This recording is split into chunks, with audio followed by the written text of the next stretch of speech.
do setor. Obrigada, Leandro, por estar aqui, para o deputado Burgo e aos nossos diretores da Farsul, o Fernando Resteiner e o Fábio Avancini, que estão aqui hoje.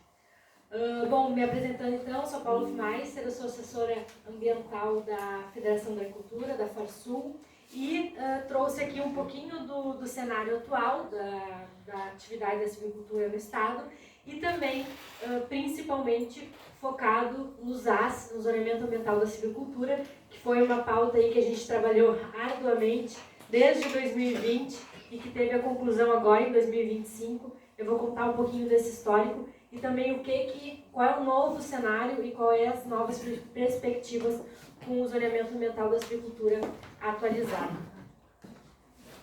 Aqui tem silvicultura Paula.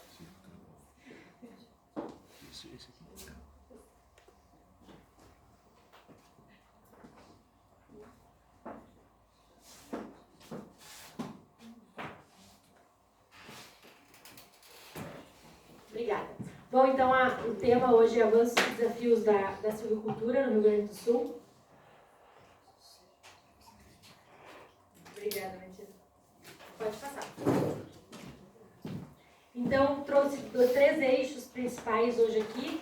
A importância do setor, onde estão as florestas no nosso estado e também, por último, o zoneamento ambiental da silvicultura. Então, a importância do setor, 7% então, do valor exportado no Rio Grande do Sul em 2024 foi do setor da silvicultura. Quando a gente fala em volume, em 2024 a gente representou 14% então das exportações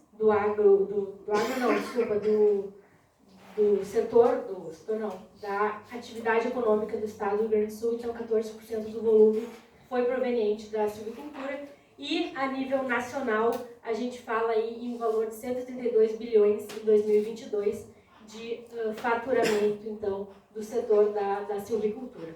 Pode passar. Onde estão as florestas, né? E quais são as principais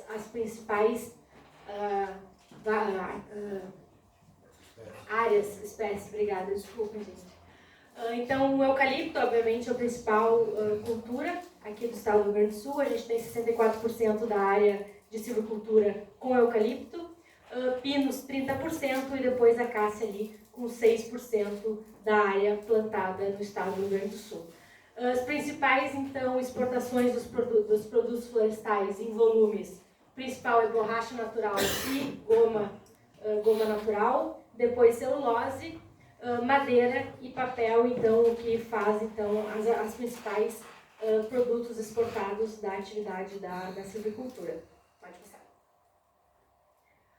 Onde estão as florestas plantadas, então? Pinos, principal deles na região de São Francisco de Paula, depois segundo Encruzilhada e terceiro Cambará do Sul, o que reflete aqui uma pauta importantíssima que nós temos trabalhado junto com o deputado Búrigo, Secretaria da Agricultura e demais entidades sobre a pauta dos campos de altitude. Então, a importância para esse setor também, para a gente ter um avanço aí na pauta dos campos de altitude, que não é a pauta aqui da região de Pelotas, mas é uma pauta importante para o setor de pinos. Então, o pinos do Rio Grande do Sul representa 14% do total do exportado nacional. Desculpa, a gente tem uma música. Daqui a pouco eu vou engolir ela. Pode passar, por favor. E quando a gente vai para o eucalipto, que é a nossa principal cultura da espécie da silvicultura gaúcha, a gente tem, então, mais de 20 milhões de metros cúbicos produzidos. A principal área é em Encruzilhada do Sul, depois Butiá e São Gabriel. E a nossa, aqui no Rio Grande do Sul, a gente apresenta 7,9% do total produzido nacionalmente. Pode passar.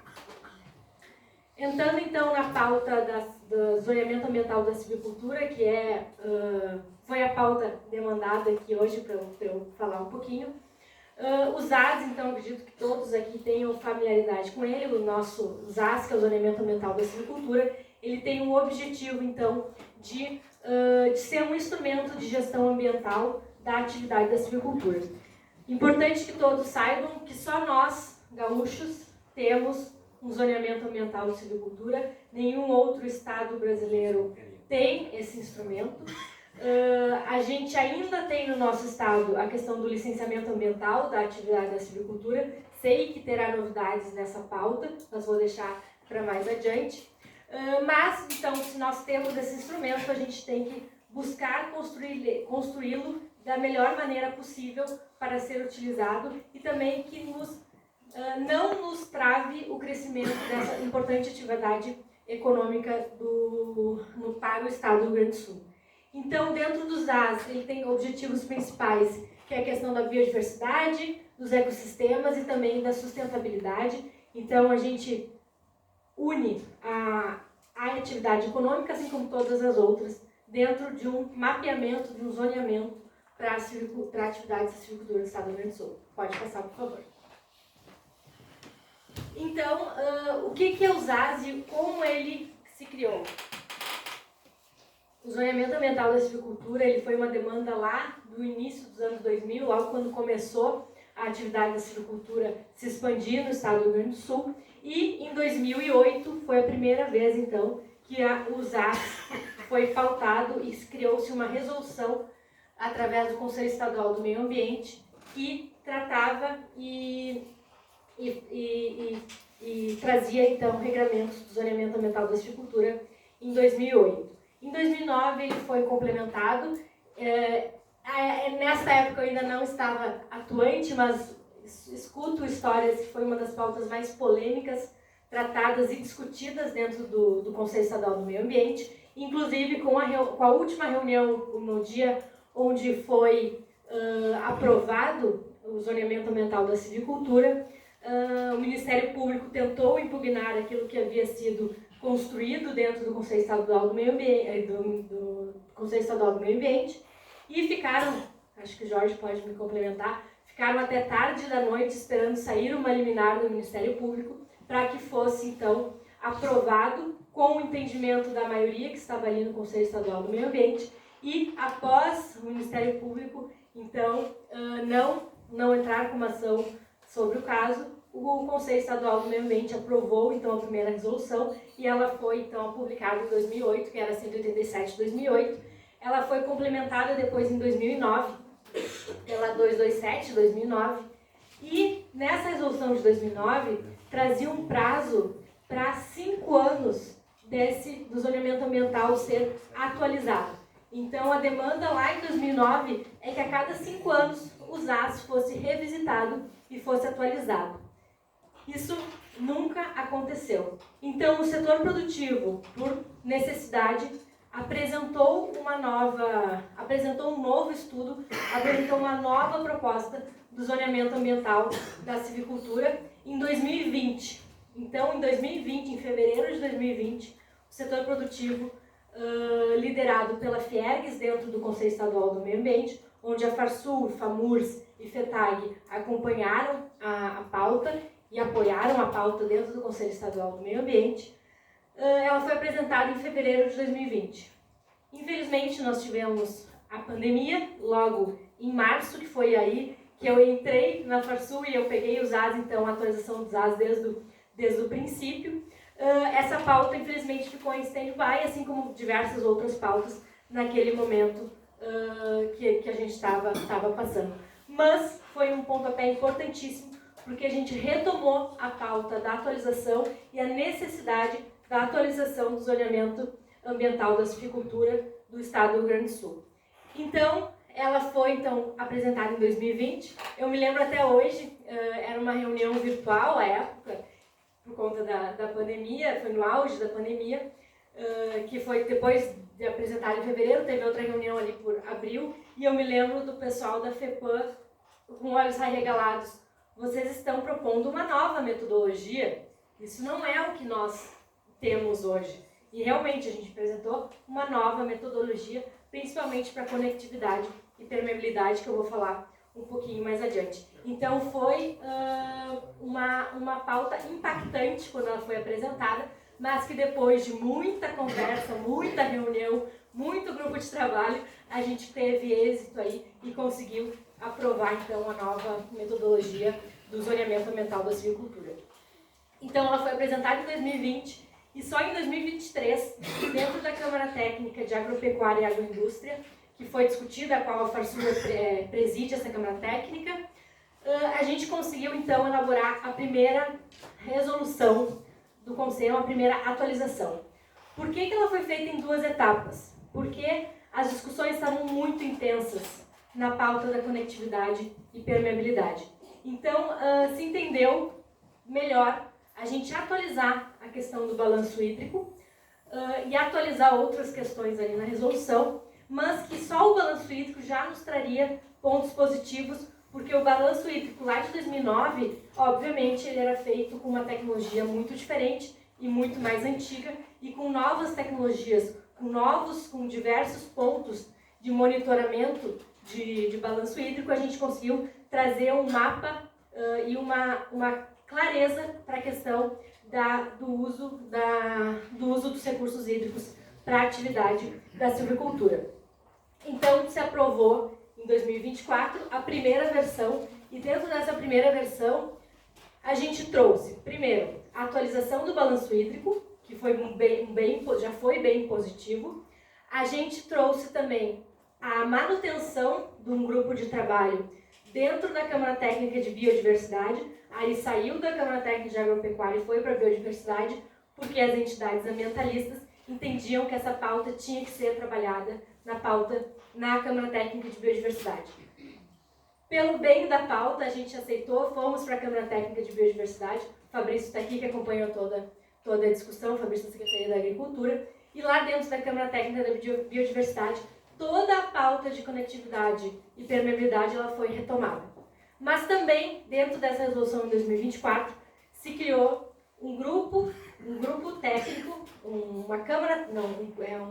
grupo de trabalho permanente, liderado pela Secretaria do Meio Ambiente, para que não ocorra o que aconteceu na primeira resolução, em que a gente ficou 11 anos esperando que o Estado fizesse uma atualização do zoneamento ambiental da silvicultura e que não ocorreu. Então, se criou esse grupo de trabalho técnico e permanente com a presidência da Secretaria do Meio Ambiente, para que a pauta não seja esquecida e que a gente discute, esteja sempre em discussão a pauta da silvicultura e as melhorias do zoneamento ambiental da silvicultura. Então, essa primeira resolução foi publicada. É importante também dizer que essa aqui a gente tem dentro do Conselho Estadual de Meio Ambiente, todas as resoluções que nós vão ser discutidas, a gente precisa passar por consulta pública. E a resolução da silvicultura foi a primeira vez em que nós, do setor produtivo, fizemos campanha para que a sociedade civil contribuísse na consulta pública do Conselho Estadual do Meio Ambiente. Lá em 2023, a gente teve 224 contribuições na consulta pública, a grande maioria positiva à atualização do zoneamento ambiental da silvicultura, o que nos dá muito peso como representantes dentro do Conselho Estadual do Meio Ambiente, para que a gente siga defendendo a pauta, porque nós já estamos representando a sociedade civil dentro do Conselho Estadual do Meio Ambiente, mas quando a gente tem a chancela da sociedade numa consulta pública, isso acaba fortalecendo muito mais a nossa pauta. Então, esse foi um caso no zoneamento ambiental da silvicultura que foi muito satisfatório para nós dentro dessa pauta. Voltamos a discutir, então, permeabilidade e conectividade. Foi uma discussão extremamente tensa, complexa. A FEPAM, principalmente, era muito resistente às nossas propostas apresentadas e nos pediram muitas reanálises e rediscussões de temas que já estavam discutidos. Mas a gente, com muito jeito e união entre as entidades, a gente conseguiu. E essa, então, em 2025, início desse ano, a gente aprovou, então, a resolução 509, que versa, então, da permeabilidade e conectividade da silvicultura, trazendo um novo cenário da forma do licenciamento ambiental dessa atividade. Pode passar, por favor. Então, a estrutura dos AS ela já era assim, lá desde 2009. a gente manteve a estrutura dela, que é com os seus anexos. As diretrizes, elas não foram atualizadas, elas foram mantidas, as formas de diretrizes, que havia sido discutida lá em 2009. O anexo 1, então, que trata dos recursos hídricos, do balanço hídrico, ele foi atualizado ainda em 2023.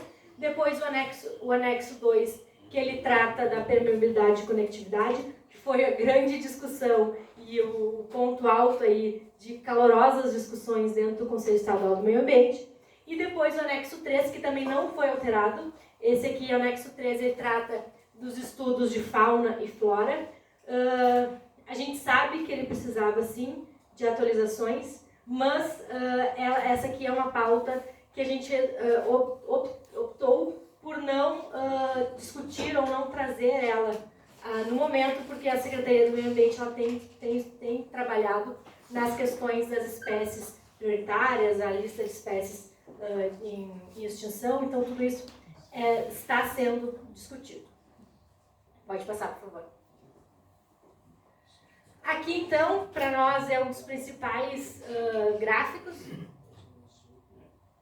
Esse gráfico aqui, ele mostra o novo panorama de possibilidades de plantio dentro daquelas UPNs, tá? Em vermelho, essa linha vermelha mais fraquinha, era a nossa capacidade de plantio em 2009, por UPN. E em azul é a nossa nova capacidade de plantio a partir da atualização do zoneamento ambiental da silvicultura. A gente pode ver que tem algumas UPNs que elas acabaram tendo diminuição na capacidade de plantio, mas a maioria delas teve o aumento significativo da capacidade de plantio dentro das UPNs. E até as UPNs foi algo que foi discutido, a nossa ideia era até excluir a ideia das UPNs, mas isso não foi possível dentro da discussão. Mas então mantivemos essa utilização das UPNs, mas com um aumento significativo da capacidade de plantio em várias UPNs. Pode passar, por favor. Aqui então o mapa que trata da conectividade e permeabilidade da atividade de silvicultura. Esse mapa aqui então ele reflete essas zonas de calor,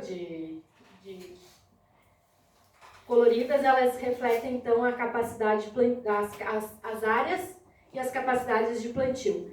Esse aqui foi um mapa construído através de tecnologia, teve uma consultoria Ideal, que trabalhou arduamente nesse trabalho e que fez então, através de pesquisas e de fontes internacionais de questões de permeabilidade e conectividade, trouxe para o Rio Grande do Sul o que nós temos de permeabilidade e conectividade, quais são as áreas prioritárias de serem mantidas e quais são as áreas de possível expansão da silvicultura. Então, em rosa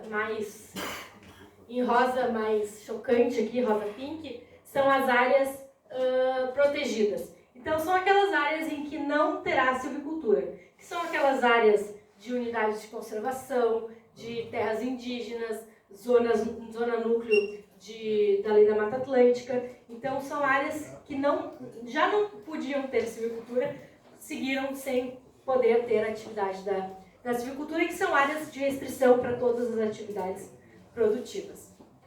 Em vermelho, então, são as áreas com muito alto poder de permeabilidade. Então, são as áreas prioritárias para que pode ter atividade de silvicultura, mas elas têm um potencial menor de implementação de novas áreas de silvicultura. Em rosa mais clarinho, são as áreas com permeabilidade e conectividade alta, ou seja, ainda pode ter área de plantio, mas elas também são um pouquinho maiores do que as áreas em vermelho de muito alto. Depois as médias, áreas de capacidade de plantio, e depois as baixas, que são as áreas aí prioritárias para a atividade da silvicultura no estado do Rio Grande do Sul. Como é que vai se dar? O licenciamento ambiental pelo ZAS antigo, ele era definido pelo técnico que fazia o licenciamento ambiental. Aqui, dentro dessa nova proposta, a gente já traz tamanhos máximos por áreas a serem plantadas.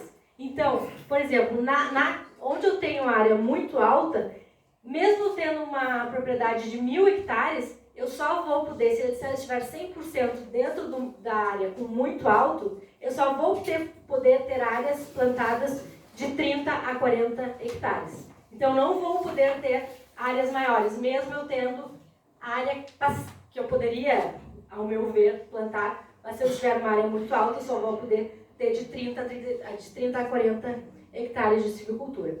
Se eu tiver na área alta, eu vou poder ter até 300 hectares de plantio. Tá? Se eu tiver no médio, eu vou poder ter de 300 a 600 hectares de área plantada.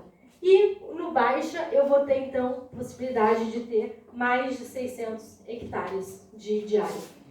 A gente também não tem mais, nessa nova metodologia dos AS, a definição de áreas onde eu vou plantar. Quem vai definir onde vai ser plantadas as áreas dentro da sua propriedade é o empresário, o empreendedor que está, então, plantando essa área de silvicultura. Então, obviamente que tiveram áreas beneficiadas, áreas nem tão beneficiadas, mas a gente entendeu que com essa metodologia a gente vai ter sim o potencial de plantio muito maior e também o livre-arbítrio do proprietário, do empreendedor, de plantar nas áreas que ele entender melhor dentro da sua propriedade rural. Pode passar, por favor. Então, considerações finais aqui desse trabalho que foi arduamente realizado pelo setor produtivo como um todo, junto com Secretaria do Meio Ambiente, Secretaria da Agricultura, FEPAM, em que os principais pontos, os pontos positivos, são a questão da maior disponibilidade hídrica, provado cientificamente, através de estudos técnicos, ou seja, eu tenho maior balanço hídrico, eu tenho maior possibilidade de plantio. Também os tamanhos máximos de maciços e os plantios, eles passam a ser avaliados por propriedade, eles não interferem mais as áreas lindeiras, e sim a minha atividade, o meu empreendimento vai ser definido unicamente. Eu não preciso observar o que tem nos meus vizinhos, que tem então, esse também foi um ponto muito positivo que a gente teve com o novo zoneamento ambiental da silvicultura. E também o direcionamento dos plantios para zonas de menor permeabilidade, conectividade e maior previsibilidade de investimentos. Então, agora, com este mapa claro e bem definido, os empreendedores também podem ter uma maior previsibilidade e uma maior ideia de onde e como podem fazer os seus plantios. Então, obrigada. Essa foi espero ter ficado claro. Se tiver alguma pergunta, eu estou aqui à disposição. Mas espero que tenha sido satisfeito esse trabalho e que a gente tenha atingido os objetivos do setor florestal. Obrigada.